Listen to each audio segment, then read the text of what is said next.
Annabel Rama nag-voice-over sa ginawang makeup tutorial ni Lorin.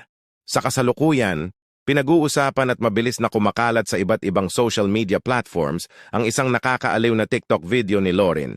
Bektas, anak ng tanyag na aktres na si Rufa Gutierrez, na binusesa ni Annabel Rama. Sa caption ng kanyang TikTok video, isinulat ni Lorin, "Highly requested makeup tutorial narrated by my Lola, ha ha ha ha. She doesn't know how TikTok works, so I had to guide her and her Netflix is playing in the background, RFIP, RGRWM." Ilan sa mga komentong natanggap ay, "Dami pala arte makeup mo, Lorin. So adorable. At you two are so cute. Miss. Annabel is known for being so matapang, but I feel that she's a sweet Lola." Video in the comments.